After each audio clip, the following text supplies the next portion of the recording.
అది కంచెరపాలెం అనే ఊరు.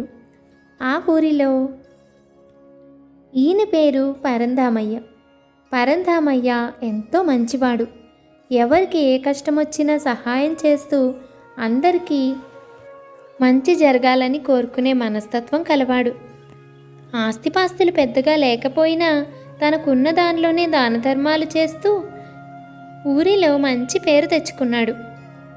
అదే ఊరిలో ఉంటున్న కనకయ్య ఎంగిలి చేత్తో కాకింతోలని మనస్తత్వం కలవాడు. కనకయ్య వ్యాపారం చేస్తున్నాడు. వ్యాపారంతో పాటు ఊరిలో అవసరమైన వారందరికీ అప్పులు కూడా ఇస్తూ ఉంటాడు. అయితే దానికి వడ్డీ కూడా అధికంగానే వేస్తాడు. ఎవరిని వారి పరిస్థితిని బట్టి జాలి చూపడం కానీ ఎవరికైనా సహాయం చేయడం కానీ కనకయ్య ఎప్పుడూ చేసి ఉండలేదు. తన దుకాణంలో సరుకులను కూడా అధిక ధరలకు అమ్మేవాడు. ఇదేమిటని ప్రశ్నించిన వాళ్లతో వారి అవసరాలను వారి సమస్యలను ఎద్దేవా చేస్తూ దుర్భాషలాడేవాడు. కనకయ్య వ్యాపారమే కాకుండా ఎవరికైనా అవసరమైనప్పుడు డబ్బు కూడా అప్పుగా ఇస్తూ ఉండేవాడు. అయితే దానికి వడ్డీ కూడా భారీగానే వసూలు చేసేవాడు. కనకయ్య భార్య కాంతమ్మ కనకయ్య చేసే పనులకు ఎంతగానో బాధపడేది. కాంతమ్మ అమాయకురాలు. అయితే భర్త చేసే పనులు మాత్రం నచ్చేవి కాదు. ఎన్నోసార్లు నచ్చజెప్పాలని ప్రయత్నించింది. కానీ కనకయ్య కాంతమ్మ మాట ఏమాత్రం వినేవాడు కాదు. ఇలా ఉండగా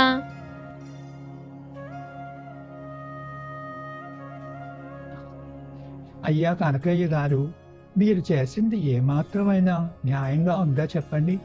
మీ దగ్గర అప్పు తీసుకున్న మాట నిజమే, కానీ ఎంత ఎక్కువ వడ్డీ వేసినా ఎప్పటికప్పుడు చెల్లించేస్తున్నాను.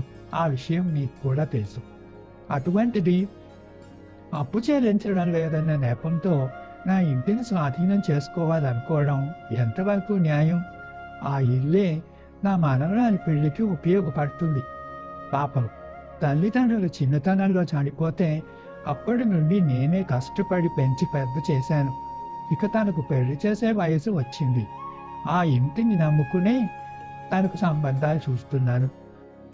మీరిప్పుడు ఆ ఇంటిని స్వాధీనం చేసుకోమని మీ మనుషుల్ని పంపించారు.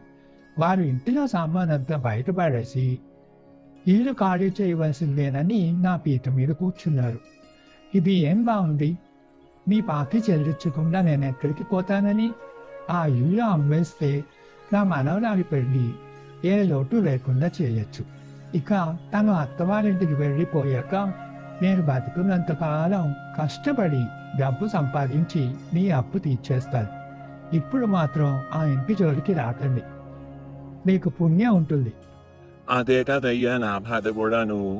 మీ మనవరాలు పెళ్లి చేసిన తర్వాత నువ్వు నా అప్పు తీరుస్తావో తీర్చవో, ఆ ఇల్లు ఎవరికో అమ్మేశావంటే నీ దగ్గర చిల్లిగా ఉండదు. ఇక పని అంటావా? నువ్వు ఇప్పుడు ఏ పని చేయగలవు? ఏ పని చేసినా నా బాకీ తీరదు. అందుకనే నీ ఇల్లు స్వాధీనం చేసుకుంటే నా బాకీ అయినా తీరుతుంది. ఆమె పెళ్ళైన తర్వాత ఆరోగ్యం బాగాలేకనో గుడుక్కుమంటేనో నా అక్క ఎవరు తీరుస్తారు? మీ మనవరాలు ఎక్కడో ఉంటుంది. ఆమెను వెళ్ళి అడగలనా ఏమిటి? అందుకే దీపం ఉండగానే ఇల్లు చక్కబెట్టుకోమంటారు. అదే పద్ధతి నేను కూడా ఇప్పుడు పాటిస్తున్నాను. ఇందులో తప్పే ఉంది? అయ్యో అయ్యో, అవేం మాటలండి. నేను ఎలాగో అలా కష్టపడి తీరుస్తానని చెప్తున్నాను కదా.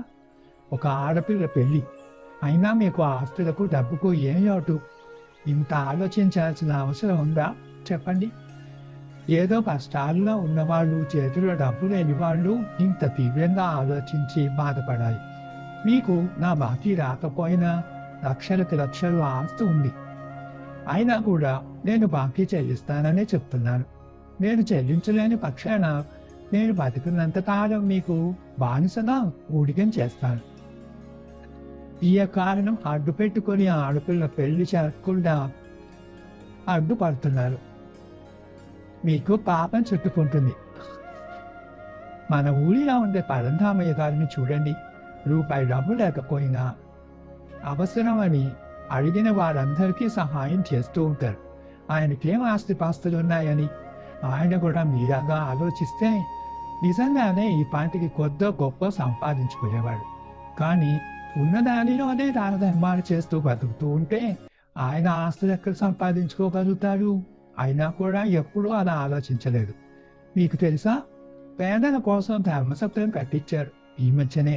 అక్కడ ప్రతిరోజు ఆకలని వచ్చిన వారికి అన్నం పెడతారు ఉచితంగా. ఏ కష్టంలో ఉన్నా సహాయం చేస్తారు. ఆయన చూసైనా బుద్ధి తెచ్చుకోండి. అటువంటి వాళ్లకు భగవంతుడు మోక్షం ప్రసాదిస్తాడు. మీరు ఇంత కఠినంగా వ్యవహరిస్తున్నారు. రేపు పొద్దున్న నరకాల్లో ఎన్ని బాధలు పడతారో ఆలోచించుకోండి. పాపం లేదు, పుణ్యం లేదు. ఈ పాప పుణ్యాల సంగతి ఎవరు చూడొచ్చారు? ఇక్కడ ఉన్నంత వరకు శుభ్రంగా డబ్బు సంపాదించి ఆనందంగా దాన్ని అనుభవించాలి. అదే జీవితం. ఇందులో పాపం పుణ్యం అంటూ ఏమీ ఉండవు. అలా బయట జరుగుతున్న సంభాషణంతా లోపల నుంచి భార్య వింటూనే ఉంది. అంతా అయి లోపలికొచ్చిన తర్వాత భర్తతో, చూసారా ఎలా మాట్లాడుతున్నాడో? నేను మీకు ముందే చెప్పాను, అందరినీ బాధ పెట్టద్దండి అని. నా మాట ఎప్పుడైనా లెక్క చేశారా మీరు? అవును, అతను చెప్పింది నిజమేనండి. మా నాయనమ్మ నాకు చిన్నప్పుడు చెప్పేది. ఇక్కడ పాపాలు చేస్తే పైన నరకంలో యముడు శిక్షిస్తాడంట. అందరినీ బాధ పెట్టినందుకు గాను మనల్ని కూడా నూనెలో వేయిస్తారేమో. నాకు చాలా భయంగా ఉందండి. అరే ఏమిటే నువ్వు కూడాను? వాడేదో మాట్లాడి వెళ్ళిపోతే దాన్ని పట్టుకుని మా నాయనమ్మ చెప్పింది, అమ్మమ్మ చెప్పింది అంటూ సాగదీస్తున్నావు. అటువంటివేవి ఉండవు. అయినా మనం ఏమని విపరీతంగా పాపాలు చేశామని చిన్న చిన్న మెతదా అంతంత శిక్షలే ఉండవులే. ఆ మాటకొస్తే నేను చేసిన పాపాల కంటే పుణ్యాలే ఎక్కువ. మనం ఖచ్చితంగా స్వర్గానికే వెళతాం. సరేనా? ప్రశాంతంగా వెళ్ళి పడుకో. అలా భార్యకు ఏదో ఒకటి నచ్చచెప్పి లోపలికి పంపించేశాడు. కానీ కనకయ్య మనసులో ఎక్కడో ఒకచోట భయం మొదలైంది. నిజంగానే వీళ్ళంతా చెప్పినట్టు యముడు చేసిన పాపాలకు శిక్షలు వేస్తే అవన్నీ అనుభవించాల్సి వస్తుందేమో. ఇప్పుడు దీని నుండి తప్పించుకోవడం ఎలా అని ఆలోచనలో పడ్డాడు. అలా ఒకరోజు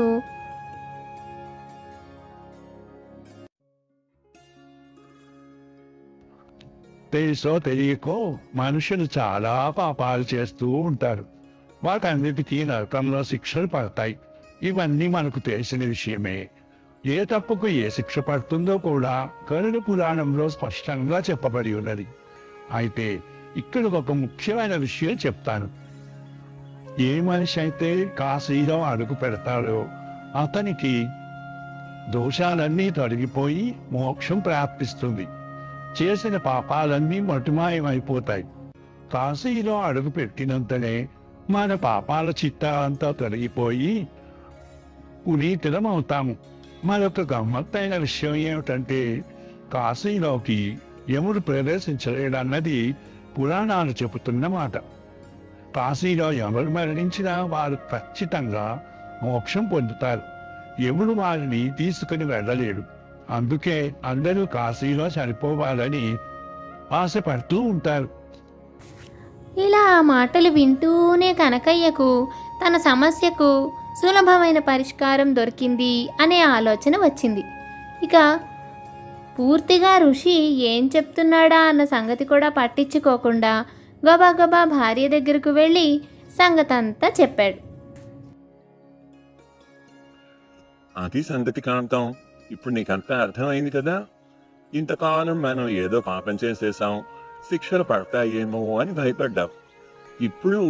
ఇప్పటికిప్పుడు మనం ఉన్న పరంగా కాశీ వెళ్ళిపోదాం. ఈ వ్యాపారం ఏదో అక్కడే చేసుకుందాం. నేను నా చెవులారా విన్నాను, అక్కడికి యముడు ప్రవేశించలేడట. ఇంతకాలం చేసినవన్నీ పోతాయి. అది కాక ఇక మీద ఏమైనా చేసినా కూడా కాశీలోకి యముడు రాలేడు కనుక మనం నరకానికి వెళ్ళే అవకాశమే ఉండదు. ఇదేదో అక్కడే స్థిరపడిపోదాం. సరేనా? భార్య కాంతమ్మ అమాయకురాలు. భర్త ఏం చెబితే అది తలూపడమే తప్ప మరొక సంగతే ఎరుగని ఇల్లాలు. కాబట్టి కనకయ్య చెప్పిన దానికి సరేనని భర్తతో పాటు కాశీ వెళ్ళడానికి బయలుదేరింది. వారి బాధ్యతలన్నీ తీరిపోయాయి. ఇకపై వారికి అక్కడకు వెళ్ళడానికి అడ్డంకులు కూడా ఏమీ లేవు. అయితే కనకయ్య ఇంట్లో పెద్ద వయసు వచ్చిన తల్లి ఉంది. ఆమెను కూడా తనతో తీసుకువెళదామని భావించి అడిగాడు. కానీ తల్లి దానికి ఒప్పుకోలేదు. తను ఎక్కడికి వచ్చే పరిస్థితుల్లో లేనని, ఇంట్లోనే ఉంటానని వాళ్ళనే వెళ్ళి రమ్మని చెప్పింది.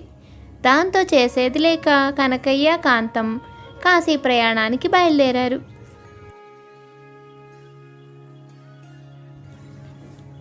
బండి కట్టించుకుని కాశీకి బయలుదేరిన దంపతులిద్దరూ ఎంతో సంతోషంగా ఉన్నారు. ఇక కాశీ వెళ్ళిపోతే మనకి ఏ సమస్య ఉండదని వారి ఉద్దేశం.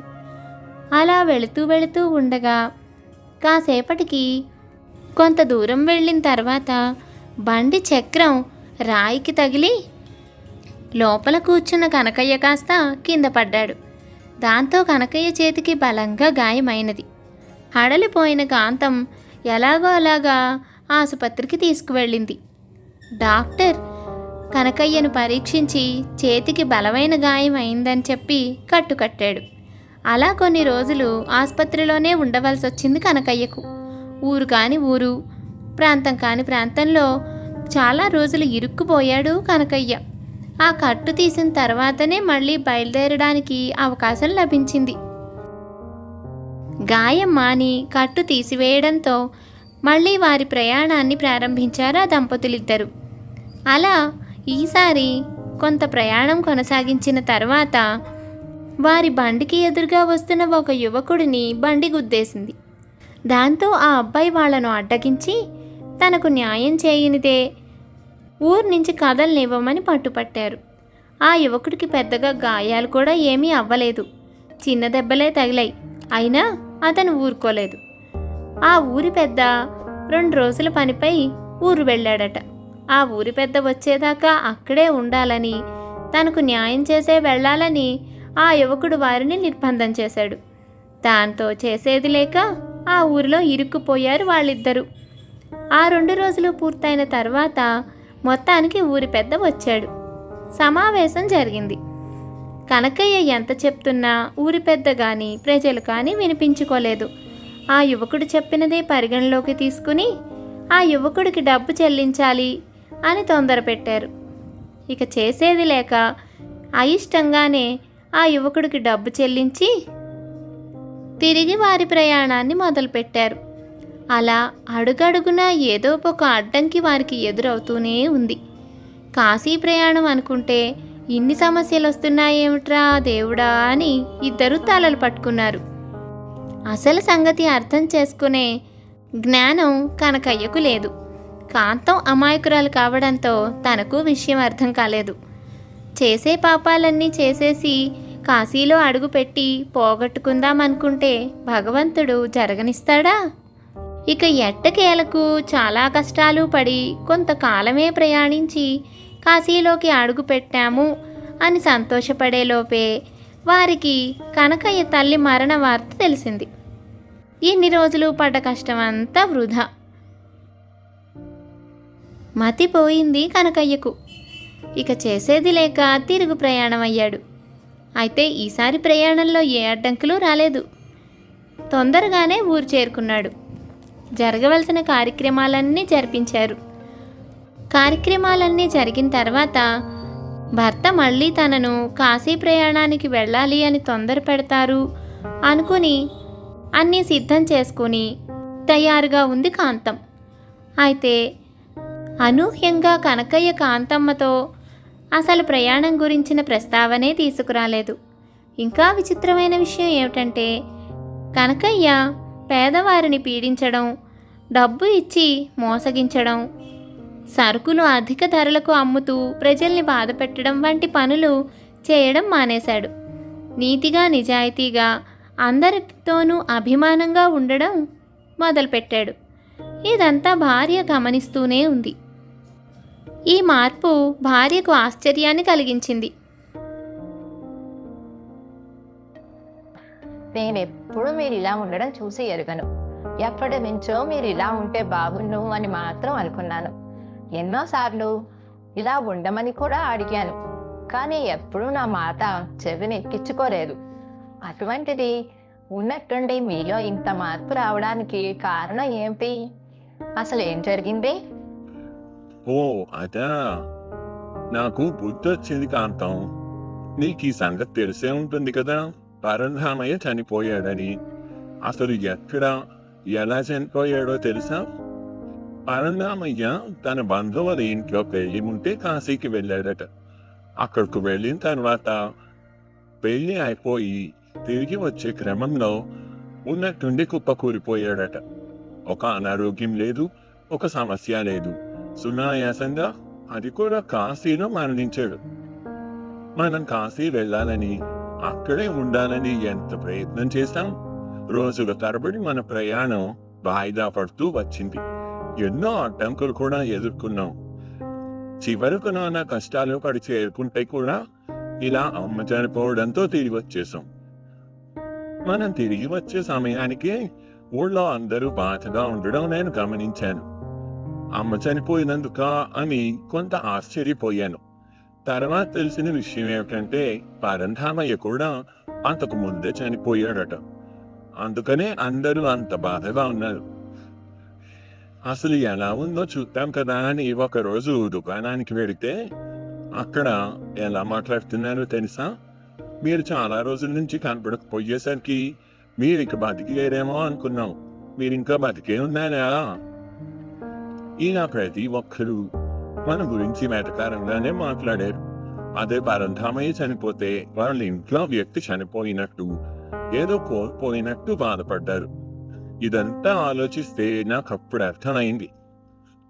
నలుగురిని బాధ పెట్టి పీడించి ఎంత సంపాదించినా చివరకు మనం చనిపోయిన తర్వాత మన గురించి బాధపడేవాడు లేకపోవడం అనేదే నిజమైన నరకం. తనకు ఉన్నదానిలోనే దాన ధర్మాలు చేసి ధర్మసత్రాలు కట్టించి పరంధామయ్య ఎంతో పుణ్యం సంపాదించుకున్నాడు. తను అనుకోకుండానే మోక్షం పొందాడు. అయితే భగవంతుడు మోక్షం అనేది ఎవరికి పడితే వారికి కేవలం కాశీ వెళ్ళినంత మాత్రాన ఇవ్వడు అన్న సంగతి నాకు అప్పుడు అర్థమైంది. ఏదో సునాయాసంగా సులభంగా మార్గాలు ఏమైనా ఉంటాయేమో అనుకున్నానే కానీ మన జీవిత విధానం నుండే ఇవన్నీ వస్తాయి అని తర్వాత తెలుసుకున్నాను. ఆ భగవంతుడు మనను కాశీలో అడుగు కూడా పెట్టనివ్వలేదు. అంటే మనకు అర్హత లేదనే కదా. ఆ అర్హత సంపాదించుకోవాలని నిర్ణయించుకున్నాను. నువ్వు ఎన్నోసార్లు ప్రయత్నించినా నేను నీ మాట లెక్క పెట్టలేదు. నా వల్ల నువ్వు కూడా నష్టపోయావు. నువ్వు మంచిదానివే అయినా నాతో పాటు నా భార్యగా నా పాపాన్ని కూడా పంచుకోవాల్సి వచ్చింది. అందుకే ఇకపై అందరితో నువ్వు మంచిగా నడుచుకున్నావు. మనకు ఉన్నతాన్ని దాన ధర్మాన్ని చేస్తూ పుణ్యం సంపాదించుకుందాం. ఇదంతా నీతో చెప్పాలని అనుకుంటున్నాను. ముందు నేను మారాలి, ఆ తర్వాతనే చెప్పాలి అనుకున్నాను. అందుకే ఇన్ని రోజుల నుండి నేనేమీ మాట్లాడలేదు. ఇప్పుడు నీకు సంతోషమే కదా? మోక్షం సంగతి ఏమో కానీ మన పాపాలను పోగొట్టుకుని కాస్త కూస్త పుణ్యం సంపాదించుకుందాం. ఆ భగవంతుడే మనను కాశీ తీసుకువెళ్ళేటట్టుగా మన జీవిత విధానాన్ని మార్చుకుందాం. అలా కనకయ్యలో మార్పు వచ్చింది. భార్య చాలా సంతోషపడింది. అప్పటి నుండి కనకయ్య కూడా అందరికీ దాన ధర్మాలు చేస్తూ అవసరం అన్న వారికి వడ్డీ లేకుండా అప్పిస్తూ కాస్తో కూస్తో పుణ్యం సంపాదించుకున్నాడు. అలా ప్రస్తుతానికి వారి కాశీ ప్రయాణం ఆగిపోయింది. మరి ఇకపై ఎప్పుడు ఉంటుందో ఆ భగవంతుడికే తెలియాలి. పుణ్యం సంపాదించుకోవాలన్నా, భగవంతుడి అనుగ్రహం పొందాలన్నా సులభమైన సునాయాసమైన మార్గాలంటూ ఏమీ ఉండవు. నలుగురికి సహాయం చేయడం, మంచి కోరుకోవడమే భగవంతుడు ఇష్టపడే మార్గం. కథ నచ్చిందా? అయితే తప్పకుండా లైక్ చేసేయండి. అది రాజానగరం అనే ఒక గ్రామం. ఈయన పేరు రాఘవయ్య. రాఘవయ్య ఊరిలో 20 ఎకరాల పొలమున్న ఆసామి. తను చాలా కష్టపడి ఆ పొలాన్ని సంపాదించాడు. తండ్రి తనకిచ్చిన 5 ఎకరాల్ని 20 ఎకరాలు చేశాడు. రాఘవయ్య ఎంతో మంచివాడు.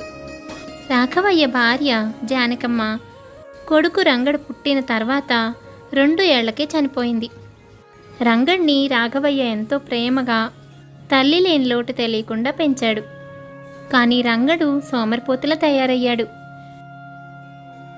సరే రంగా, అలా ఖాళీగా కూర్చోకపోతే మన పొలంలో బోలెడంత పనుంది, చేయొచ్చు కదా. నేను ఒక్కడిని ఎంతకాలం అని కష్టపడను? నాకు కూడా వయసు మీద పడుతోంది. ఇన్నేళ్లుగా కష్టపడ్డాను. ఇకపై నువ్వు కూడా నాకు సహాయం చేస్తే కానీ మనం ఈ పని చేయలేము. నువ్వు తప్ప నాకెవరు సహాయం చేస్తారు? పద, పొలానికి వెళదాం. బాబోయ్, పొలానికా? నేను రాలేను నాన్న. నాకు అసలు ఏ మాత్రం ఇష్టం ఉండదు. అయినా కష్టపడాలి, పని చేయాలి అని మాట్లాడతారేంటి? 20 ఎకరాల పొలం ఉంది. ఇంతకంటే ఇంకేం కావాలి? దాన్ని ఎవరికైనా కౌలుకి ఇచ్చామంటే వాళ్ళే పని చేసి పెడతారు. మీరు కూడా ఏమి కష్టపడక్కర్లేదు. మిగతా మాట వినరు. ఎప్పుడు చూసినా కష్టపడుతూనే ఉంటారు. ఈ వయసులో మీకు కష్టం వద్దు అనుకుంటే ఆ పొలాన్ని కౌలుకి ఇవ్వచ్చు కదా. దాని నుండి ఆదాయం దానంతటా అదే వస్తుంది. ఇక మనం పని చేయాల్సిన పనే ఉంది. సరిపోయింది. కౌలుకి ఇచ్చి చేసేటట్టయితే నేను నానెందుకు కష్టపడతాను? ఏ రోజు ఆ పని చేసేవాడిని. నేను కష్టపడ్డాను కాబట్టి 5 ఎకరాలు 20 ఎకరాలు అయ్యింది. నీలాగా సోమరిపోతులా ఉండుంటే 5 కాస్త 2 అయ్యేది. కౌలుకి ఇవ్వడం వల్ల మనకు వాళ్ళు సరిగ్గా లెక్కలు చెప్పక సగం వాళ్ళు తినేసి సగం మనకిస్తారు. పని చేసుకుంటూ ఉంటేనే ఆరోగ్యం కూడాను. ఇలా సోమరిపోతుగా తయారయ్యావంటే నీకు నువ్వే భారం అయిపోతావు. నా మాట విను. మీరేనాగా అపోహ పడకండి. కౌలుకిస్తే ఆదాయం బాగానే వస్తుందని నా స్నేహితుడు చెప్పాడు. వాళ్ళ పొలం కూడా కౌలుకే ఇచ్చారు. బోలెడంత సంపాదిస్తున్నారు తెలుసా నాన్న మీకు? సరే, అయితే ఆ 20 ఎకరాలు నా పేరుని రాయండి. నేను పొలాన్ని కౌలుకిచ్చి ఎంత సంపాదిస్తానో మీకు చూపిస్తా. ఇప్పుడు దానికంటే ఆదాయం ఎక్కువ రాకపోతే అప్పుడు నన్ను అడగండి. అయినా పని చేస్తే తప్ప గడవదన్నది పాత రోజులు. ఇప్పుడు ఎన్నో మార్గాలు వచ్చాయి. కష్టపడి పని చేయాలన్నది పాత రోజులు నాన్న. ఇంకా ఇప్పుడు అటువంటిది ఏమీ అవసరం లేదు. మన చేతిలో ఇప్పటికే కాస్త ఆస్తి ఉంది కనుక దానిని వృద్ధి చేసుకోవడానికి మనమే కష్టపడక్కర్లా. డబ్బు పెట్టి మనుషుల్ని పెట్టుకుంటే అన్ని పనులు అవే జరుగుతాయి. మీరు కూడా అనవసరంగా శ్రమ పడుతూ ఉంటారు. చాలన్నట్టు నన్ను పనిచేయమంటున్నారు. నన్ను నమ్మి ఆ పొలం నా చేతిలో పెట్టండి. అన్ని పనులు అవే జరుగుతాయి. పొలం నీ చేతిలో పెట్టడం ఏమిటా? నువ్వు ప్రయోజకుడు అయిన తర్వాత నీకే ఇస్తాను. ఇంకా నువ్వు సోమరిపోతనం వదిలి పని మీద ధ్యాస పెట్టనే లేదు. పొలం నీకు ఇచ్చేయమంటున్నావు. ఇది నీ చేతిలో పెట్టానంటే నేను ఇంతకాలం కష్టపడిందంతా వృధా చేస్తావు. నాకు ఇవ్వడానికి కాకపోతే ఇంకెవరి కోసం నాన్న ఇదంతా? ఎప్పుడు చూస్తూ ఉంటాను. ఎప్పుడు డబ్బు అడిగినా నేను అడిగినంత డబ్బు నాకు చేతిలో పెట్టనే పెట్టవు. నా స్నేహితుని చూడు, ఎంత అడిగితే అంత డబ్బు వాళ్ళ నాన్న ఇస్తూ ఉంటారు. వాడు నా ముందు గొప్పలు ఉంటారు. తెలుసా నీకు? నువ్వే నాకు రూపాయి ఇమ్మంటే 100 వంకలు చెప్తావు. ఇంకెవరి కోసం ఇదంతా సంపాదిస్తున్నావు? ఈ ఆస్తి అంతా తీసుకుని నువ్వేం చేస్తావు నాన్న? నాకు అదంతా తెలీదు. ఇప్పటికిప్పుడు ఆస్తి నాకు ఇస్తారా లేదా? లేదంటే చెప్పండి, నేనే బయటికి పోతాను. మీకు ఆ పొలమే ముఖ్యం అనుకుంటే అదే నిజం ఉంచుకోండి. రంగడి మాటలకు రాఘవయ్య ఎంతగానో బాధపడ్డాడు. ఇక రంగడు తన స్వభావం మార్చుకోడు అని నిర్ణయించుకుని పొలం తన పేరున రాయడానికి సిద్ధపడ్డాడు. 20 ఎకరాలు రంగడి పేరు మీద రాసి ఊరి చివర 1 ఎకరం మాత్రం తన కోసం ఉంచుకున్నాడు. తాను అక్కడ ఉండడానికి నిర్ణయించుకున్నాడు రాఘవయ్య. ఎందుకంటే రంగడు మాట్లాడిన మాటలకు రాఘవయ్యకు ఇక అక్కడ ఉండే ఉద్దేశం లేదు. ఆ ఎకరం పొలంలోనే చిన్న ఇల్లు నిర్మించుకొని అక్కడే ఉండాలని నిర్ణయించుకున్నాడు. రంగడికి తండ్రి వెళ్ళిపోవడం పెద్దగా బాధ అనిపించలేదు. తాను పొలాన్ని కౌలుకిచ్చి చాలా అభివృద్ధి చేయగలనన్న నమ్మకంతో ఉన్నాడు రంగడు. పని పాట ఏం చేయకపోయినా బ్రతకచ్చు అనేది రంగడి ఉద్దేశం. వాడు ఆ పొలం హాయిగా తీసుకుని కౌలుకిచ్చేశాడు. ఇక చేతిలో పోలెడంత డబ్బు ఉండడంతో స్నేహితులతో తిరగడానికి అలవాటు పడ్డాడు. తను బోలెడంత సంపాదిస్తానని, ఆ సంపాదనను చూసి తండ్రి మళ్ళీ వెనక్కి వస్తాడని అనుకున్నాడు రంగడు. అయితే రంగడి చేతి నిండా డబ్బు ఉండడంతో స్నేహితులు తనను వదిలిపెట్టేవారే కాదు. ఎప్పుడూ రంగడిని పొగుడుతూ వాళ్ళ అవసరాలు తీర్చుకుంటూ ఆనందంగా గడిపేవారు. ఈ సంగతులేవి అర్థం చేసుకొని రంగడు తాను కోరుకున్న జీవితం తనకు లభించిందని ఆనందపడసాగాడు. అలా కొంతకాలం గడిచింది. కొన్నాళ్ళకి కౌలుకిచ్చిన పొలం నష్టాల్లో ఉందని తెలిసింది.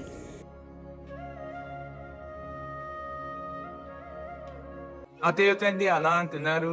మా నాన్నగారు ఉన్నన్నాళ్ళు ఇది బంగారం. దానికి ఎంత పండేదో ఎంత లాభం వచ్చేదో నాకు బాగా తెలుసు. ఇప్పుడు మీరు ఇది పండడానికి పనికిరాని పొలం అన్నట్టు చెప్తున్నారు. మీ కారు తెచ్చి నేను చాలా పెద్ద తప్పు చేశాను అనిపిస్తోంది.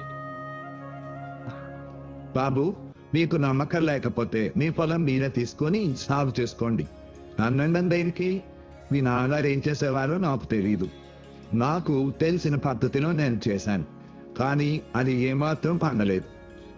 దానికి నాది బాధ్యత అయితే కాదు. అలా పంట నష్టపోవడంతో ఆ సంవత్సరం రంగడు చాలా ఇబ్బందులే పడ్డాడు. అయితే జరిగిన దాని గురించి తన స్నేహితులను అడిగితే వారు కూడా నిర్లక్ష్యంగానే సమాధానం చెప్పారు. రంగడి దగ్గర ఉన్న డబ్బంతా అయిపోవచ్చింది. స్నేహితులకి సరదాలకి విలాసాలకి ఖర్చు పెట్టేశాడు. నెమ్మదిగా స్నేహితులు రంగడి దగ్గరికి రావడం కూడా తగ్గించేశారు. తను డబ్బు ఇవ్వలేకపోతున్నాడు కాబట్టి ఇక వాళ్ళకి రంగడితో పనిలేదు. జరిగిందంతా తండ్రికి ఎలా చెప్పాలో రంగడికి పాలుపోలేదు. అలాగని చేతిలో ఉన్న పొలంలో వ్యవసాయం చేసి దాన్ని పండిద్దామంటే రంగడికి పనే తెలీదు. అలా దిగాలుగా రంగడి ఇంట్లో కూర్చునుండగా అటక మీద ఏదో ఒక పుస్తకం కనిపించింది. ఆ పుస్తకం తను ఎప్పుడూ చూసినట్లుగా లేదు. ఎందుకో అందులో ఏముందో చూడాలని కుతూహలం కలిగి పుస్తకాన్ని తీశాడు రంగడు.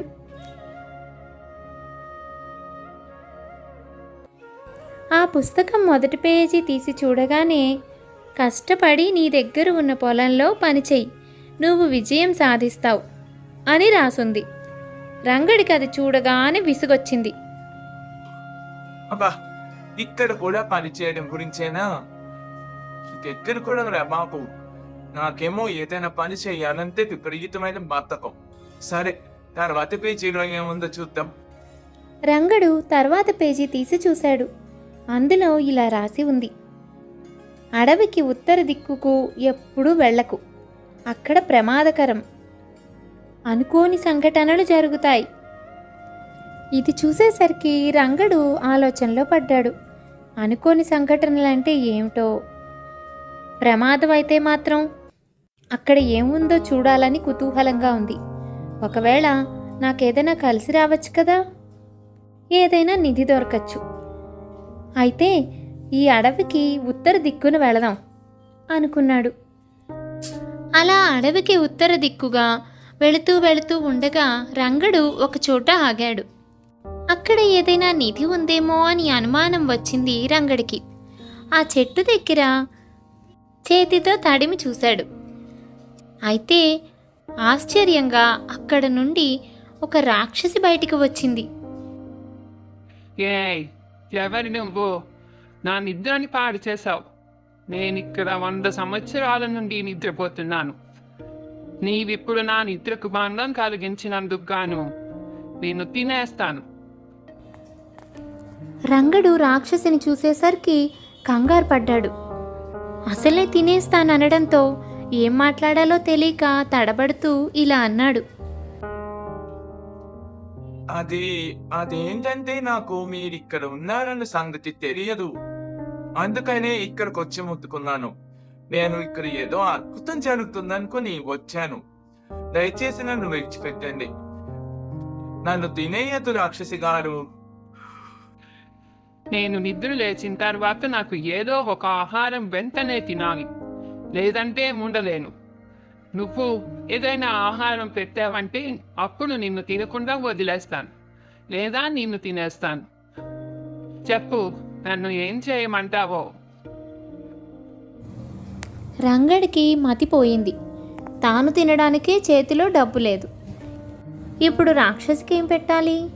తనకేదో మేలు జరుగుతుందనుకుని వస్తే ఈ రాక్షసి తనని ఇలా తగులుకుందేమిటా అని కంగారు పడ్డాడు. ఏం చేయాలో పాలుపోక రంగడు అక్కడి నుంచి తప్పించుకుందామనుకుని పరిగెత్తడం మొదలుపెట్టాడు. అయితే రాక్షసి రంగడిని వదల్లేదు. వెనకాలే వెంబడించి ఇంట్లోకి కూడా వచ్చేసింది. ఇక రంగడు రాక్షసి నుంచి తప్పించుకునే అవకాశం లేదని గ్రహించి ఇంట్లో ఉన్న పళ్ళు కూరగాయలు ఇచ్చి అప్పటికైతే రాక్షసి మాట్లాడకుండా చేశాడు. అవి తిని రాక్షసి అక్కడి నుంచి వెళ్ళిపోతుందని అనుకున్నాడు రంగడు. నాకు ఈ పళ్ళు కూరగాయలు చాలా బాగా నచ్చాయి. ఇక నుంచి నేను రోజు ఇక్కడే ఉంటాను. నాకు ప్రతిరోజు ఇవి పెట్టాలి. మీ మానవుల దగ్గర ఇంకా రుచికరమైన ఆహారం ఉంటుందట కదా, అది కూడా నాకు పెట్టాలి. లేదా ఏ రోజైతే నువ్వు ఆహారం పెట్టవో ఆ రోజు నేను నిన్ను తినేస్తాను. ఏదో పెట్టినవి తిని అక్కడి నుండి వెళ్ళిపోతుంది, తనను వదిలేస్తుంది అనుకున్న రాక్షసి ఇక ఇక్కడే ఉండిపోతాను అనడంతో రంగడికి మతిపోయింది. మా ఇంట్లో మీకు రోజు పెట్టడానికి కూరలు పళ్ళు అలాగే ఆహార పదార్థాలు ఏమీ లేవండి. ప్రతిరోజు నేను కూడా కష్టే ఉంటున్నాను. అందుకనే ఏదైనా దొరుకుతుందేమో అని అడవిలోకి వచ్చాను. ఇక మీకు పెట్టమంటే ప్రతిరోజు నేను ఎలా పెట్టగలను? మీరే చెప్పండి. ఆ పక్కనే ఉన్న పొలం మీదేనా? ఎంతో చక్కగా ఉన్న పొలము. దానిని కానీ సాగు చేశావంటే బోరులంత పంట పండుతుంది. అంత పొలం పెట్టుకుని ఇంట్లో తినడానికి ఏమీ లేవంటున్నావు. నువ్వు సోమరిపోతులా ఉన్నావే. రంగడు రాక్షసితో తనకు వ్యవసాయం చేయడం రాదని, తను ఎప్పుడూ ఆ పని చెయ్యలేదని చెప్పాడు. అయినా రాక్షసి రంగడిని వదిలిపెట్టలేదు. తాను వ్యవసాయం చేసి పంట పండించి తనకు ఆహారం పెట్టవలసిందేనని బలవంతం చేసింది. అలా కానీ చేయకపోతే రంగడిని తినేస్తానంది. ఇక రంగడికి ఆ పొలంలో దున్ని పండించక తప్పింది కాదు. అందులో కావలసిన మెలకువలు కూడా రాక్షసే చెప్పింది. అలా రాక్షసి సలహా తీసుకుంటూ నెమ్మదిగా అక్కడ పంట పండించడం నేర్చుకున్నాడు రంగడు. దున్ని ప్రతిరోజు రాక్షసికి కావలసినవి అన్నీ పెట్టేవాడు. అప్పుడప్పుడు వండి కూడా పెట్టేవాడు. రాక్షసి సంతోషంగా అక్కడే కాలం గడపసాగింది. ఏ పూటైనా పెట్టకపోతే రంగడిని తినేస్తానని భయపెట్టేది. దాంతో రంగడికి వేరే అవకాశమే లేకపోయింది. అలా ఒకరోజు రంగడు పొలంలో దున్నుతూ ఉండగా అనుకోకుండా ఏదో తగిలినట్టు శబ్దం అయి అక్కడ ఏముందా అని తవ్వి చూశాడు. చూడగా అక్కడ నిధి దొరికింది. అందులో బోలెడంత డబ్బు బంగారం ఉన్నాయి. రంగడు తన కళ్ళను తానే నమ్మలేకపోయాడు. చాలా సంతోషపడి ఆ నిధితో తన జీవితం ఇక స్థిరపడినట్లే అనుకుని సంతోషపడ్డాడు రంగడు. అయితే అది ఎంతో కాలం నిలవలేదు. ఆ నిధిని రంగడితో పాటు రాక్షసి కూడా చూసేసింది. అరే, ఎంత డబ్బు, ఎంత బంగారం! ఈ నిధి అంతా నాకే కావాలి. నీ నిధిని నాకు ఇవ్వకపోయావో నిన్ను తినేయడం ఖాయం. అలా రంగడిని భయపెట్టింది రాక్షసి. ఇక రంగడు చేతికందిన అవకాశాన్ని అందిపుచ్చుకోలేక ఎంతో బాధపడి చేతులారా రాక్షసికి ఆ నిధిని వదిలేసి నోరు మూసుకుని ఉండవలసి వచ్చింది. చాలా బాధపడుతూ ఇంట్లో కూలబడ్డాడు రంగడు. అప్పుడే పుస్తకం సంగతి గుర్తు వచ్చింది. పుస్తకంలో మొదట పొలంలో దున్నమని, అందులో బాగా కలిసొస్తుందని ఉంది. తాను అది చదివి దానిని కానీ చేసి ఉంటే అసలు ఆ నిధి తనకే దక్కేది. అప్పుడు అసలు ఈ రాక్షసి తనను పట్టుకునేదే కాదు. తన బద్ధకంతో పొలంలో దున్నమని వచ్చిన దానిని వదిలేసి వద్దన్న పని చేసి రాక్షసిని తన వెంట తెచ్చుకున్నాడు. రంగడికి చాలా బాధ అనిపించింది. తండ్రి చెప్పిన మాటలన్నీ గుర్తొచ్చాయి. తండ్రిని చూడ్డానికి వెళ్ళాడు. తన తప్పు ఒప్పుకుని ఇక తండ్రితో పాటే ఉండిపోవాలని నిర్ణయించుకున్నాడు రంగడు. పాపం నాన్న అక్కడ ఎన్ని కష్టాలు పడుతున్నాడో ఆ 1 ఎకరం పొలంతో అని బెంగగా రంగడు తన తండ్రి ఉన్న స్థలం వైపు నడవసాగాడు. కానీ అక్కడకు వెళ్ళేసరికి ఆశ్చర్యంగా తండ్రి 10 మందితో కూర్చొని కబుర్లు చెప్పుకుంటూ ఆ ఉన్న ఎకరం సాగు చేసుకుంటూ కనిపించాడు. ఆ 10 మంది తండ్రిని ఎంతో గౌరవిస్తున్నారు. వారందరికీ రాఘవయ్య యజమాని. రంగడు చూడగా వాళ్ళందరూ ఇంతకు ముందు తన పొలంలో పనిచేసిన వాళ్లే. ఇప్పుడు కూడా తండ్రిని అంతే గౌరవం ఇస్తూ తన దగ్గర పనిచేస్తున్నారు. రంగడికి అసలు సత్యం అప్పుడే అర్థమైంది. గుణాన్ని బట్టే అందరూ గౌరవిస్తారని తెలుసుకున్నాడు రంగడు. 1 ఎకరం పొలం అయినా తండ్రి ఇక్కడ ఎంతో సంతోషంగా నలుగురికి ఉపాధినిస్తూ తను సంతోషపడుతూ జీవిస్తున్నాడు. అదే 20 ఎకరాల పొలాన్ని చేతిలో పెట్టుకుని పంట పండించక నష్టాలు తెచ్చి చివరకు అందులో దొరికిన నిధిని రాక్షసి పాలు చేశాను నేను. నాన్న ఎంతో గొప్పవాడు.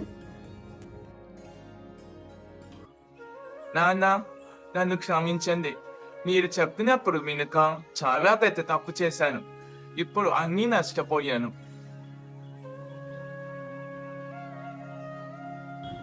అని జరిగిన విషయమంతా తండ్రికి చెప్పాడు. సరే, జరిగినదేదో జరిగిపోయింది. ఇకనైనా నువ్వు నిజం తెలుసుకున్నావు, అదే చాలు. ఎప్పుడైతే మన తప్పు తెలుసుకుని మార్పు కోరుకుంటామో అప్పటి నుండే మన అభివృద్ధి మొదలవుతుంది. ఇకపై నువ్వు మన ఎకరం పొలాన్ని అలాగే 20 ఎకరాల పొలాన్ని అన్నిటినీ సాగు చేసి కష్టపడి పంచే విజయం మనకు తప్పక లభిస్తుంది. ఇంతకాలం కష్టపడినది చాలు. ఇక నిధి సంగతి అంటావా, అవి ఆ రాక్షసుకే రాసిపెట్టుంది. దాని గురించి చింతించడం మానేసి మన దగ్గర ఉన్నదానినే మనం బాగు చేసుకుందాం, అభివృద్ధి చేసుకుందాం. నీ బద్ధకం నీకు ఎంత ముప్పు తెచ్చిపెట్టిందో ఇకనైనా అర్థం చేసుకో. నువ్వన్నట్టు పుస్తకాల్లో మొదటి పేజీలో ఉన్నదే నువ్వు ముందు చేస్తుంటే ఇన్ని కష్టాలు పడేవాడివే కాదు. కానీ పొలం దున్నడానికి బద్దకించి ఏదో తేలిగ్గా డబ్బొస్తుందేమో అనుకుని అటువైపు వెళ్ళావు. ఆ రాక్షసితో నానా కష్టాలు పడ్డావు. పోనీలే, అది కూడా ఒక రకంగా మంచి అయింది. ఆ రకంగానైనా నువ్వు సాగు చేయడం నేర్చుకున్నావు కదా. తండ్రి రంగడుకు ఈ విధంగా ధైర్యాన్ని బుద్ధిని చెప్పి రంగడిని తీసుకొని మరలా ఇంటికి వెళ్ళిపోయాడు. అక్కడ ఉన్నవారందరూ జరిగింది చూసి ఎంతో సంతోషపడ్డారు. కష్టపడే తత్వం ఉన్నవాడు కనుక రాఘవయ్య మరలా కొన్ని రోజులకే రంగడి సహాయంతో పొలంలో పంట పండించాడు. అది బోలెడన్ని లాభాలను తెచ్చిపెట్టింది. రంగడికి అందులో ఉన్న మెలకువలన్నీ నేర్పాడు. రంగడు కూడా రాఘవయ్యలాగానే కష్టపడి పని చేయడం, అందరికీ సహాయంగా ఉండడం కూడా నేర్చుకున్నాడు. తన బద్ధకాన్ని వదిలి మంచివాడిగా పేరు తెచ్చుకున్నాడు. కష్టపడే తత్వం ఉన్న మనిషి ఎక్కడైనా సంతోషంగానే బ్రతకగలుగుతాడు. అదే సోమరి ఎంతో సుఖంలో ఉన్నా చివరకు నష్టపోయి దుఃఖంలోనే మునిగిపోతాడు. అందుకే పెద్దలు కష్టే ఫలే అన్నారు. మరి మీరేమంటారు? కథ నచ్చిందా? అయితే తప్పకుండా లైక్ చేసేయండి. మరింకెన్నో మంచి మంచి కథల కోసం మా ఛానల్ని సబ్స్క్రైబ్ చేసుకోండి. మా ఛానల్పై మీ అభిప్రాయాన్ని కామెంట్ రూపంలో తెలియచేయండి. మరొక మంచి కథతో మళ్ళీ కలుద్దాం.